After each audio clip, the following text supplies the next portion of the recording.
Hello fellas! Welcome back to Top 5 Choices. This is Haley from Top 5 Choices, and I hope you all are doing good. In today's video, I am going to do a detailed review and pick the top 5 best budget Ultrabooks, 2022. After doing proper researches, we came to the conclusion that meets the best in terms of overall. Kindly leave a like if you find this helpful, and I'd appreciate if you subscribe to my channel and turn on post notifications if you haven't. We will be also providing affiliates link to purchase from Amazon. Kindly use it for best offers and purchase from anywhere in the world. We'll be back with more videos. The ZenBook 14X OLED Space Edition. For the first time, you'll see a predictably space-themed animation playing on the external screen. You can customize this through the preloaded ASUS software. There are a few additional animation options, and you can choose your own custom text as well. This might seem like a novelty, but it will hopefully be put to good use for things like notifications and status updates, so you don't have to open the lid of your laptop to see what's going on. Right now, it seems like an extension of the Anime Matrix screen on ASUS Zephyrus G series laptops, which exists largely for novelty value. Interestingly, this isn't the first time we're seeing an external display from ASUS. The company led a short-lived charge with its W5 Fei laptop back in 2007 to take advantage of Windows Vista's sideshow functionality. The space theme continues on the inside, with orange accents on the keyboard and more space capsule design on the wrist rest area. The 14-inch 4K 1610/90Hz HDR OLED touchscreen definitely grabs attention and seems extremely crisp and vibrant. ASUS has certainly checked a lot of boxes, and also lists 100% DCI-P3 color gamut coverage as well as Pantone certification. On the inside, you get one of Intel's new 12th Gen Alder Lake mobile CPUs, with Core i9, Core i7, and Core i5 options listed. There's up to 32 GB of LPDDR5, which isn't upgradable, and up to a 1TB PCIe 4.0 SSD. Other specifications include Wi-Fi 6E and Bluetooth 5.2. The battery capacity is 63 Wh. There are quite a few ports on the sides. On the left, you'll see an HDMI 2.0 output and 2 Thunderbolt 4 Type-C ports. On the right is a USB 3.2 Gen 2 Type-A port, 3.5mm audio jack, and microSD slot. This slot is unfortunately right in line with the laptop's vents, and it might be possible to get them mixed up. As expected, this laptop runs Windows 11 out of the box. Acer continued its minimalist design aesthetic with this year's Acer Swift 3. Definitely taking a cue from the Apple MacBook Air, the thin, lightweight aluminum chassis should feel familiar to anyone acquainted with earlier Acer Swift 3 models. The matte silver finish with polished Acer logo on the back is about as flashy as the laptop gets, and, for some, that's exactly what they're looking for. Needless to say, you will have to supply the personality yourself. The Swift 3 measures in at 12.6 by 8.5 by 0.6 inches and weighs 2.7 pounds, making the device incredibly portable without feeling flimsy. In fact, once our cat got bored with the box and decided to investigate the power cable, she brought the open, running laptop down off a 3.5-foot tall desk onto a hardwood floor and bolted, leaving no visible or noticeable damage to the exterior or the internals of the laptop. While not in any way recommended as a test to run on your own machine, it's good to know that there's a chance that the Acer Swift 3 will survive in the real world. Speaking of opening it up, the Island-style keyboard features responsive, chiclet keys and a Windows Hello-enabled fingerprint scanner. While some might find the keyboard to be a bit cramped, the keys are spaced well for a laptop of its size, and the black keys are backlit with soft white LEDs for better visibility. The trackpad is a good size and responds well during everyday, general use.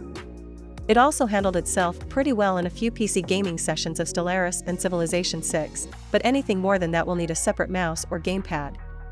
As for ports, Acer loaded up 2020 Swift 3 with a USB 2.0, a USB 3.0, and a USB-C Thunderbolt 3 port to go along with an HDMI port and headphone/mic jack.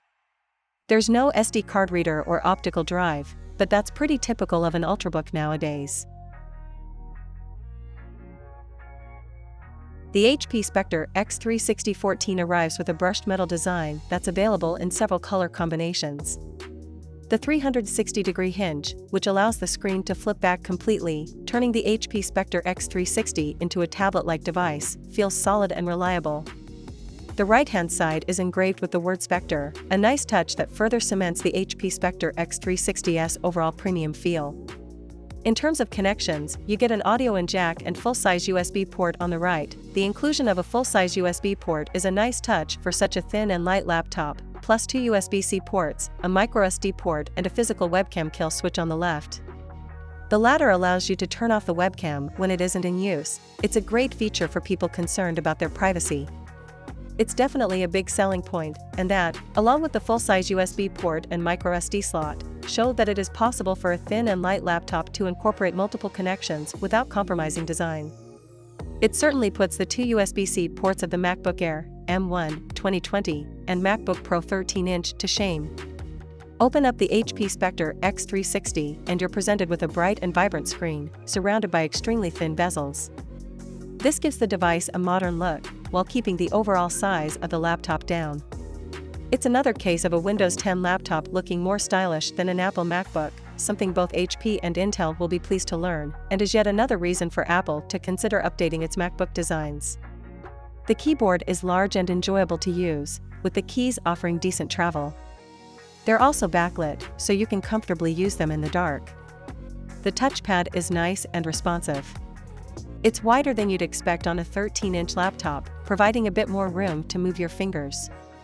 There's also a fingerprint scanner to the right of the touchpad for logging into Windows 10. Similar to HP's provision of ports, the company has found a way of cramming a large keyboard and trackpad into a small body. It's a seriously impressive design feat, and means the HP Spectre X360 doesn't only look good, it feels good to use as well. The Zephyrus G14 is something of a small wonder. As gaming laptops go, it is extremely slim and light, cramming more gaming prowess into its 14-inch chassis than any comparable Ultrabook from the past few years. Measuring 12.8 by 8.7 by 0.7 inches, the compact Zephyrus G14 weighs just 3.5 pounds, making it the smallest and lightest gaming laptop on the market. The computer owes its light weight to the materials that make up its sleek body, with rigid magnesium and aluminum used for the chassis, deck and lid. But the compact design is missing a couple of features, dropped in order to cut weight and size. Most notable is the lack of a webcam. While the display's slim bezels don't leave much room for a camera above the screen, there's also no webcam below it, or on the laptop deck. If you want to video chat or stream yourself playing on Twitch, you'll need to pick up a separate camera. Our review unit came in a sleek-looking white finish, paired with a metallic silver deck, for a color scheme that Asus calls Moonlight White. Asus also offers the laptop in a more subdued Eclipse Gray, which has a near-black finish on the lid and matching deck, with black keys on the keyboard. Around the outside edge of the chassis are several ventilation grills, which are a necessary part of any high-performance laptop that has heat-generating components inside. The design has a stylish flourish along the back hinge edge, where the grills have an angular look and a triangular three-dimensional design. The stylish design also puts one unexpected twist on an often ignored part of the laptop, the lid. The smooth, flat surface of the lid appears to be embellished with a pattern of dots across half the lid's surface. Closer inspection reveals that these dots are actually tiny holes. The result is a very distinctive look that is surprisingly subdued for a gaming laptop. But never fear, RGB fanatics, Asus still has blinking lights for you. While our review unit had only the hole/dot texture across the lid, Asus also offers the Zephyrus G14 with an array of micro-LED lights, called the Anime Matrix display, that let each pinprick hole glow with RGB goodness. You can then turn those dots into an animated marquee, which you can further customize with text and graphics. The Dell XPS 13 looks sleek and modern, but there are some polarizing aspects to the design. On the plus side, the XPS 13 is quite attractive with its CNC machined aluminum and glass body, and it weighs only 2.7 pounds with a svelte footprint of 11.6 by 7.8 by 0.6 inches. You can take your pick from two finishes, kind of like two flavors of the Star Wars Force. There's light, platinum, and dark, graphite, and both versions use a clean tone-on-tone design to minimize distractions. The touchpad is so seamless, though, that you can't see where it starts and ends. It's integrated into the palm rest and provides haptic responses to touch. This setup worked well during our brief hands-on time, but it may take some getting used to.